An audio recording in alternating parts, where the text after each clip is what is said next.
ہمارے حیدرآباد کے بہترین خطیب،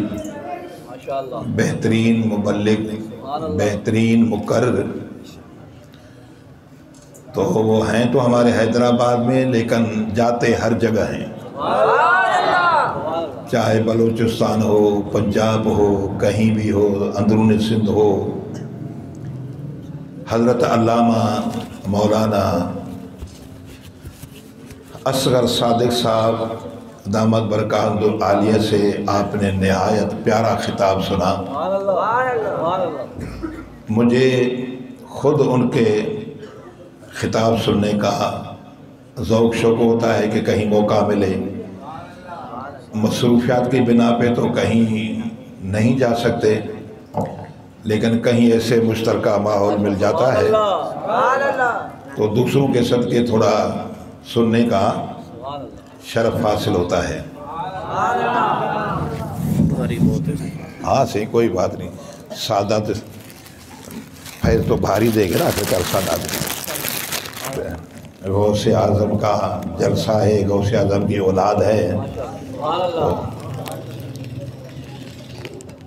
تو الحمدللہ ہمارے علامہ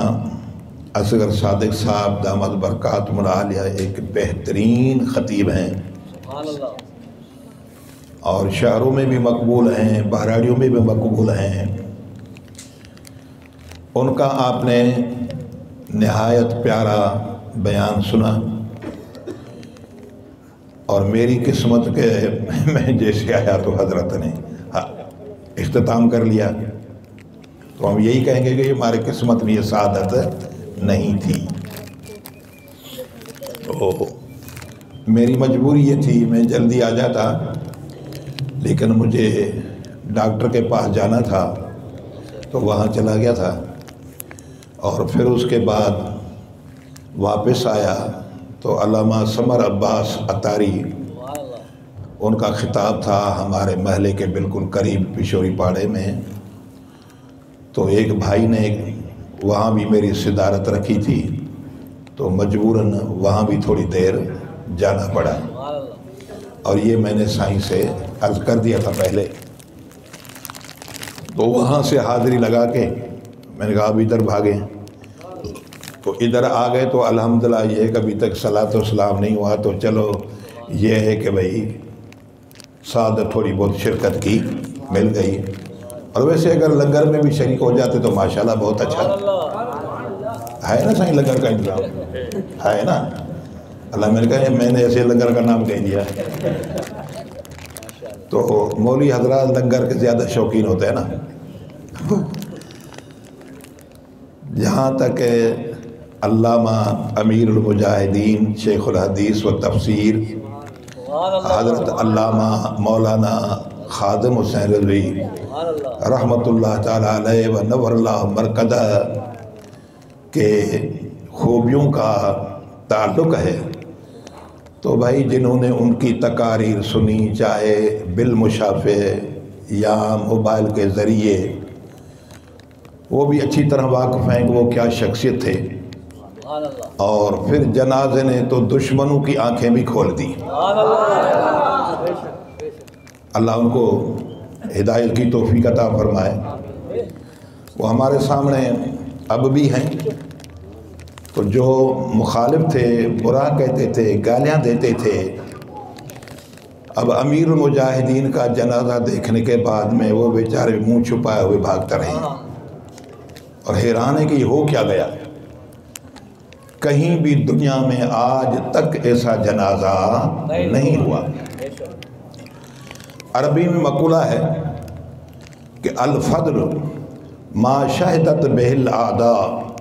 فضیلت وہ ہے کہ دشمن بھی اقرار کرے کہ ہاں واقعی ہے۔ تو آپ نے دیکھا کہ وہابیوں نے، شیعوں نے، لبرل قسم کے آدمی، سیاسی، یہ وہ سب کے سب تعریف جناب اعلیٰ پتہ نہیں کیا میں سے کیا کہہ رہے ہیں، اور کاش وہ ان کی ظاہری حیاتی میں کہہ دیتے تو کیا ہوتا۔ اب ان کو سب کو یاد آ گئی، میں نے کبھی اس جیسا عاشق رسول نہیں دیکھا، امیر المجاہدین جیسا عاشق، جب آپ کو پہلی مرتبہ جب فیض آباد میں دھرنا دیا تھا اور کریک ڈاؤن ہوا تھا، تو جب آپ کو گھر سے گرفتار کرنے کے لیے آئے تو آپ چل تو سکتے نہیں تھے، تو ایک نے ادھر سے پکڑا اس بازو سے، ایک نے اس بھاکوں سے، اور سیڑھی سے گھسیٹتے ہوئے اس کو لے گئے، ایک معذور آدمی۔ جب ان کو سیڑھی سے گھسیٹ کر کے لے کے جا رہے تھے نیچے، تو یہ اس وقت ہنس رہے تھے، تبسم کر رہے تھے۔ تو سیکورٹری والوں نے پوچھا کہ بھائی یہ کون سا تبسم کا اور ہنسنے کا مقام ہے، آپ کیوں ہنس رہے ہو؟ بولا میں اس لیے ہنس رہا ہوں کہ جس امریکہ ظالم کو تم خوش کرنے کے لیے مجھے گرفتار کرنے آئے ہو، وہ اس وقت آپ کو نہیں دیکھ رہا، اور جس رسول اللہ کے ختم نبوت اور ناموں سے رسالت پر پہرا دینے کے لیے میں آیا ہوں، وہ اس وقت بھی مجھے دیکھ رہے ہیں، وہ مجھے اس وقت بھی دیکھ رہے ہیں، اس لیے میں خوش ہو رہا ہوں۔ جیل میں جو کچھ آپ کو اذیتیں دی گئیں کہ وضو کرنے کے لیے پانی میسر نہیں ہوتا تھا، 9 گھنٹے تک آتے نہیں تھے تاکہ یہ بھوکا پیاسا مرے، لیکن ان کو چونکہ روحانی اور ایمانی غذا تھی، رسول اللہ کا ہاتھ مبارک تھا اوپر، تو اس کو تو پرواہ ہی نہیں تھی۔ وہ تو ایسا فنا پھر رسول تھا کہ ایک ایسا مرحلہ بھی گزرا کہ اس نے 6 دن اور 6 رات نیند نہیں کی، رات دن تک روح میں لگے رہے، 6 دن اور 6 رات مسلسل نیند نہیں کی، بڑی محنت کی، اور جنہوں نے ان کے تقریر چاہے موبائل کے ذریعے بھی سنی تو کیسا وہ حاضر جواب تھے، بڑے سے بڑے کو لاجواب کر دیتے تھے۔ اور میں نے اپنی زندگی میں ایسی عبارتیں، عربی عبارتیں پڑھنا کسی سے بھی نہیں سنی، کسی سے نہیں سنی۔ حالانکہ طارق جمیل بھی پڑھتا ہے یا دوسرے دیوبندی بھی پڑھتے ہیں یا شیعہ بھی پڑھتے ہیں تھوڑی، لیکن اس جیسی عبارتیں کوئی نہیں پڑھتا تھا۔ قرآن شریف کا تو خیر وہ تھے ہی حافظ، لیکن حدیثیں بھی بے شمار پڑھتا، اور حدیثوں کو چھوڑ کر جو سیرت کی کتابیں ہیں یا تاریخ کی کتابیں ہیں، جو جنگیں لگی ہیں، تو جو عربی میں تاریخیں لکھی ہوئی ہیں وہ بھی جناب اللہ من و ان حرف عربی کا پڑھتا تھا، ورنہ یہ کسی سے آج تک ہم نے نہیں سنی۔ اور اللہ تعالیٰ نے آپ کو ایسا عشق دیا تھا نبی کریم کا کہ دیکھیے کہ اللہ نے کئی مراحل پر اس کو کامیابی عطا فرمائی۔ پہلا مرحلہ تھا، آپ نے جب دھرنا دیا تو 1973 کا جو آئین ہے اس میں یہ ہے کہ جو بھی افسر سرکاری حلف اٹھائے گا تو حلف یہ اقرار کرے گا کہ نبی کریم علیہ السلام آخری زمان نبی ہیں، ان کے بعد قیامت تک کوئی نبی نہیں آئے گا، اور جو ختم نبوت کا منکر ہے وہ کافر ہے۔ پھر اس میں باقاعدہ آئین میں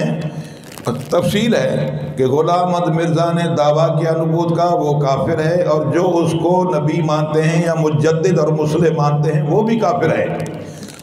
تو اب اس سے قادیانیوں کا دروازہ اسمبلی میں آنا بند ہو گیا، اور بڑے بڑے عہدوں پر بھی وہ نہیں آ سکتے تھے۔ لیکن اب نواز شریف کے آخر دور میں حلف کو آئین سے حذف کیا گیا تاکہ قادیانی غیر مسلم سب بڑے بڑے عہدوں پر آئیں۔ اس اللہ کے بندے نے 22 دن فیض آباد میں دھرنا دیا، اور نہ معلوم کیا ظلم ستم ہوا، لیکن اس کے باوجود آخر اللہ نے آپ کو کامیابی دی اور وہ حلف بحال ہو گیا، وزیر قانون کو ہٹا دیا گیا۔ یہ اللہ نے آپ کو ختم نبوت کا پہرے دار ایسا بنایا جو قیامت تک جناب اعلیٰ آپ کا ذکر ہوتا رہے گا۔ اس کے بعد دوسرا مرحلہ آیا کہ جیسے ہی یہ وزیر اعظم بدنصیب آیا تو اس نے آتے ہوئے عاطف میاں قادیانی مذہب کا ہے، اور قادیانی مالیاتی اقتصادی امور کا مشیر ہے، تو اس وزیر اعظم نے موجودہ نے اس کو اپنا اقتصادی اور مالی مالی حلقہ امور کا اس کو مشیر بنایا تاکہ ان سے ہمیں زیادہ مال ملے۔ اس پر پھر خادم حسین نے تحریک چلائی کہ اس کو ہٹاؤ، اور اللہ نے کرم کیا کہ وہ بھی ہٹ گیا۔ یہ بھی اس کو اللہ نے کامیابی عطا فرمائی۔ تیسری کامیابی یہ ہوئی کہ ہالینڈ میں نومبر میں خاکے گستاخانہ شائع ہونے والے تھے بین الاقوامی سطح پر، کئی ممالک کے وہاں اکٹھے ہوتے اور وہ ایک سمجھو جیسے مقابلہ ہوتا ہے۔ پھر آپ نے تحریک چلائی اور اللہ نے اس میں بھی اس کو کامیابی عطا فرمائی کہ حکومت کے ذریعے مذاکرات ہوئے اور پھر وہ جناب اعلیٰ خاکے شائع نہیں ہوئے۔ پھر اس کے بعد میں یہ ابھی جو کامیابی ہوئی موجودہ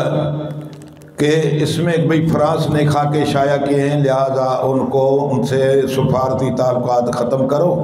اور ان کی مصنوعات کا بھی بائیکاٹ کرو، اپنا عملہ وہاں سے سفارتی بلا لو، ادھر کا جو عملہ ان کا ہے ان کو یہاں سے نکالو۔ اللہ نے اس میں بھی آپ کو کامیابی دی اور معاہدہ ہو گیا۔ معاہدے کے بعد آپ کا وصال ہوا ہے، معاہدہ ہو گیا، اور اس میں تو بہت زیادہ اذیتیں دی گئیں، لیکن یہ اللہ کا پیارا بندہ فنا فی الرسول اس وقت بھی تقریر کر رہے تھے، جنہوں نے سنی ہوگی وہ کہہ رہے تھے کہ مجھ سے یہ خاکے وغیرہ جو ہوئے ہیں نا شائع، مجھ سے برداشت نہیں ہوتا۔ میں نے کراچی میں بھی یعنی سے 10-15 دن پہلے کراچی میں جلسہ ہوا، میں نے وہاں زور زور سے تقریریں کی اور بہت نعرے لگوائے تاکہ میرا یا تو جناب شہ رگ پھٹ جائے یا ہارٹ اٹیک ہو جائے، تاکہ میں مر جاؤں، مجھ سے یہ دیکھے نہیں جاتے۔ پھر جب آخر میں یہاں دھرنا دیا تو وہاں بھی آپ نے یہی کہا کہ میں نے وہاں بھی زور زور سے نعرے لگوائے اور یہاں بھی لگوا رہا ہوں، مجھ سے برداشت نہیں ہوتا، سنا نہیں جاتا کہ یہ کیوں ہوا۔ تو آخر نتیجہ وہی نکلا کہ آپ نے وہاں کراچی میں یہ اعلان کیا تھا کہ 15 نومبر تک اگر یہ سفارتی تعلقات ختم نہیں ہوئے تو پھر یا تو دھرنا نہیں ہوگا بلکہ اب مرنا ہوگا، دھرنا نہیں ہوگا مرنا ہوگا۔ اب اس کو آپ چاہیں جس طرح بھی لے جائیں کہ بھئی اب ہم مریں گے بھی کچھ بھی ہوگا لیکن دھرنا ختم نہیں کریں گے اپنے مقصد حاصل کرنے تک۔ دوسرا اس طرف بھی اشارہ تھا کہ اب اسی میں ہم مریں گے، ہماری موت واقع ہوگی۔ چنانچہ اسی دھرنے میں آپ کی موت واقع ہوئی، اور یہ موت بھی آپ کی شہادت کی موت ہے کہ رسول اللہ کی ذات ناموس و ختم نبوت پر پہرا دیتے ہوئے کوئی جناب والا جہاد کرتا ہے، سرحد پر پہرا دیتا ہے، اور یہ تو جناب والا رسول اللہ کے ناموس و ختم نبوت پر پہرا دے رہے تھے۔ یہ تو آپ کی ایسی عظیم شہادت کی مثال ہے۔ اور یہ یاد رکھیے کہ اللہ تعالیٰ نے آپ کو فنا فی الرسول کے مقام پر، فنا فی خاتم نبیین کے مرکز پر اور اس مرتبے پر پہنچایا تھا کہ آپ اللہ اور اللہ کے رسول کے بغیر نہیں سنتے تھے، کوئی کتنا طاقتور ہو، کچھ بھی ہو۔ آج بھی اس کی تقریریں موجود ہیں، لوگ سن رہے ہیں، تو اس میں آپ اندازہ کریں کہ اللہ نے اس کو کتنی شجاعت دی تھی، کتنی دلیری تھی۔ کوئی پیر ہو، کوئی فقیر ہو، کوئی ڈیلر ہو، وزیر اعظم ہو، کوئی بھی ہو، کسی کو بھی نہیں بخشتا تھا اور کہتا تھا بس میں اللہ کے لیے، اللہ کے حبیب کے لیے یہ سب کچھ کر رہا ہوں۔ نہ وہ جناب تکلیفوں سے، نہ جناب والا قید خانے سے، کسی سے ڈرتے نہیں تھے۔ ایسا مرد مجاہد ہم نے دنیا میں نہیں دیکھا۔ اتنی ہماری زندگی گزر گئی ہے مگر کوئی ایسا بہادر اور شجاع کہ حکومت کے آنکھوں میں آنکھیں ڈال کر کے بات کرے، ہاں یہ اسی کی جناب اعلیٰ۔ یہاں تک وہ لوگ کہتے تھے نا سیاپی وغیرہ کہ مولانا آپ نے کوئی ٹھیکہ اٹھایا ہوا ہے ختم نبوت کا کہ آپ پہرا دے رہے ہیں؟ بولا بھائی آپ لوگ یہ نوکری کر رہے ہو تو تنخواہ ملتی ہے آپ کو، تو آپ تنخواہ کو حلال کرنے کے لیے اپنی ڈیوٹی دے رہے ہو، پہرا دے رہے ہو، اور میں نے تو رسول اللہ کے صدقے سب کچھ کھایا ہے، میں تو ان کی ختم نبوت کا پہرا دے رہا ہوں، میں تو ان کا ختم نبوت کا پہرا دے رہا ہوں۔ تو آپ نے الحمدللہ عظیم کارنامے سر انجام دیے جو کسی اور نے نہیں دیے، یہ واضح بات ہے۔ اب کیفیت یہ ہے کہ ہمارے پاس 100 آدمی 200 آدمی پیغام بھیج رہے ہیں کہ ہم ختم نبوت میں تحریک لبیک پاکستان میں داخل ہونا چاہتے ہیں، ہمیں اپنا رکن بنائیے۔ یہ صرف اس کا جنازہ دے کر کے اتنے لوگ متاثر ہیں، اور ہم نے یہ ارادہ کیا ہوا ہے کہ پہلے بھی جو کچھ اپنے غریبی حال کے مطابق ہم کام کرتے تھے تحریک لبیک کا، لیکن اب ہم نے تہیہ کیا ہے کہ اس سے بڑھ کر انشاءاللہ ہم کام کریں گے، سمجھانا، اس سے بڑھ کر کے ہم کام کریں گے، اور انشاءاللہ یہ آپ کا مشین جاری ساری رہے گا، اور ایک دن آئے گا جن کی زندگی ہوگی انشاءاللہ وہ دیکھیں گے کہ آپ اپنے مشین میں کامیاب ہو گئے ظاہری طور پر بھی۔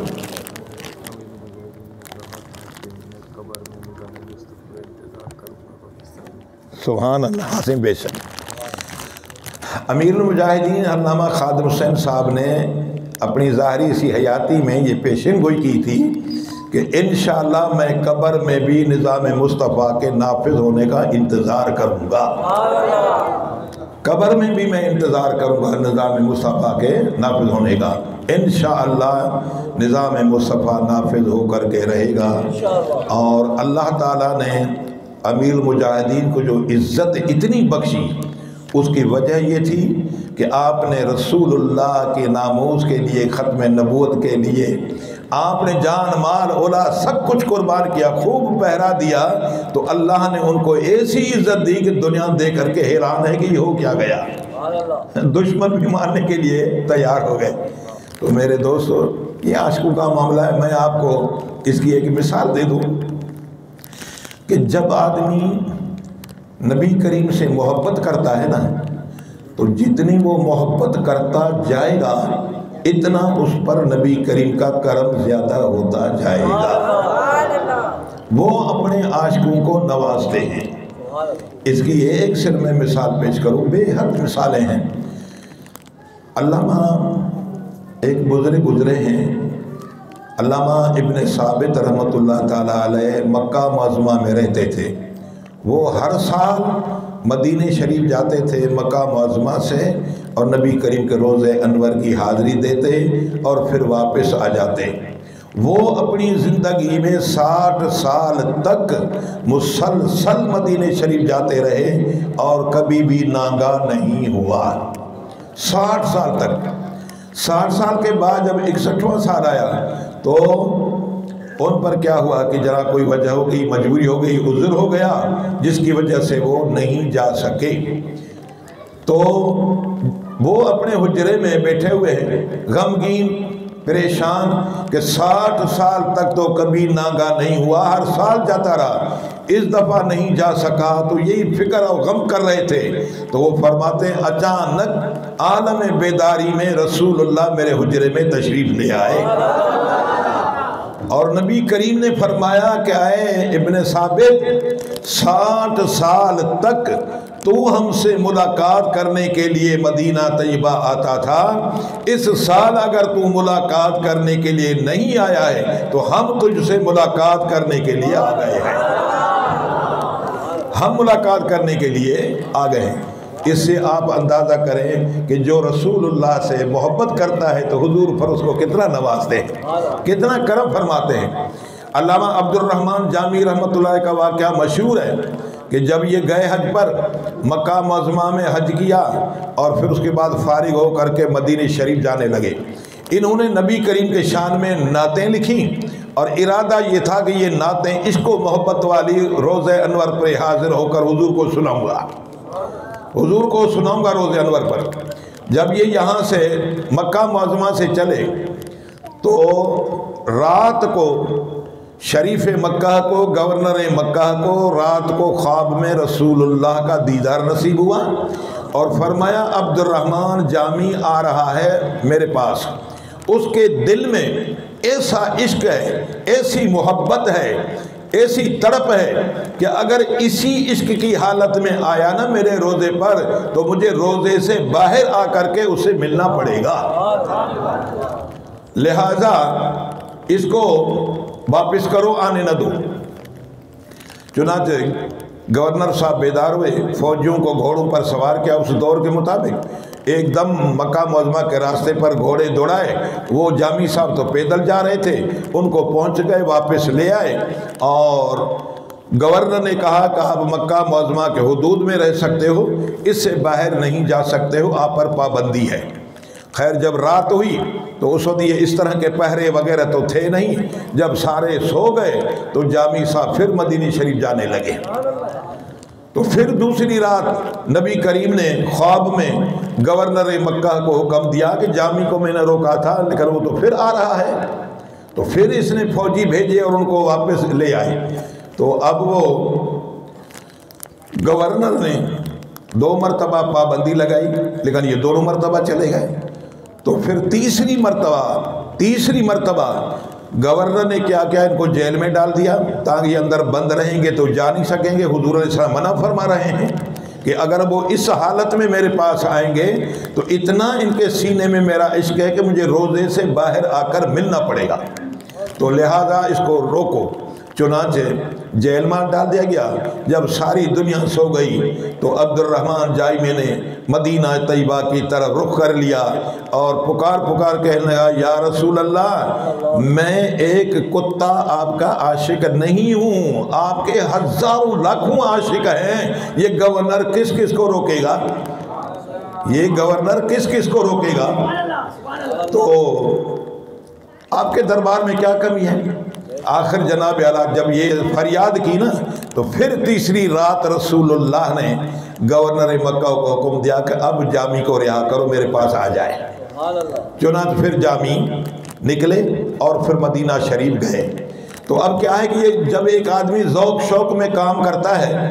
اور پھر اس میں رکاوٹیں پیدا ہو جائیں تو پھر وہ عشق بھی ذرا ٹھنڈا ہو جاتا ہے۔ تو یہ رکاوٹیں ڈلوائی گئیں اس کے عشق کی آگ کو کچھ کم کرنے کے لیے۔ آخر جب یہ مدینہ شریف کے قریب پہنچے تو اس وقت کے جو بڑے علماء تھے مدینہ طیبہ میں، ان کو سرکار نے خواب کے ذریعے حکم دیا کہ جامی آ رہا ہے اور اس کا استقبال کرو، اور ان کو دینی مسائل پر گفتگو کرتے ہوئے اس کی توجہ ہٹاتے ہوئے ان کو میرے روزے پر لے آؤ۔ اب علماء کرام آگے گئے، جامی صاحب سے جناب یلا علمی گفتگو شروع ہو گئی، یہ مسئلہ کیسا ہے، یہ کیسا ہے، یہ کیسا ہے۔ تو ظاہر جب آدمی کسی سے بات کرتا ہے نا تو توجہ اس طرف ہو جاتی ہے۔ تو اب جامی کی توجہ ہٹاتے ہوئے روزے انور پر لے آئے۔ علماء نے لکھا ہے، خود دیوبندیوں نے بھی لکھا ہے کہ جب جامی صاحب روزے انور پر آئے تو نبی کریم علیہ السلام کا روزہ مبارک اس طرح جھوم رہا تھا جسے میں ابھی جھوم رہا ہوں، اس طرح جھوم رہا تھا۔ یہ کیا ہے؟ عشق ہے۔ حضور نے اس کے عشق کو اتنا ٹھنڈا کیا، اس کے باوجود بھی وہ حضور کا روزہ انور جھوم رہا تھا۔ تو نبی کریم سے جو محبت کرتا ہے حضور اس کو بہت زیادہ نوازتے ہیں۔ تو امیر المجاہدین نے تو ایسی محبت کا اظہار کیا کہ کسی کو ہم نے دیکھا ہی نہیں ایسا۔ دعوے تو خیر آسان ہیں لیکن عملی میدان میں اترنا بہت مشکل ہے۔ یہ واحد شخص تھا جس نے، اور الحمدللہ یہ ایسی نوجوانوں میں عشق مصطفیٰ کی ایسی روح پھونک گیا ہے کہ انشاءاللہ مرتے وقت تک ان سے یہ روح جاری نہیں ہوگی، روح نہیں نکلے گی، یہ عشق کبھی ختم نہیں ہوگا، انشاءاللہ یہ نسل در نسل چلتا رہے گا۔ اللہ تعالیٰ سے دعا ہے، اللہ تعالیٰ عز و جل اپنے حبیب کے صدقے علامہ امیر المجاہدین خادم حسین رضوی رحمۃ اللہ تعالیٰ علیہ کے مزار مبارک پر کروڑہ رحمتوں کا نزول فرمائے۔ اللہ تعالیٰ انہیں جنت میں درجات میں ترقی عطا فرمائے اور ہمیں ان کے نقش قدم چلنے کی توفیق عطا فرمائے۔ ہم ان جیسے تو بہادر نہیں ہو سکتے لیکن اللہ سے دعا ہے کہ ان کے بہادری کے صدقے ہمیں بھی کچھ اللہ تعالیٰ بہادری کا حصہ عطا فرماتے ہیں۔ ان الفاظ پر اتفاق وآخر دعوانا ان الحمدللہ رب العالمین۔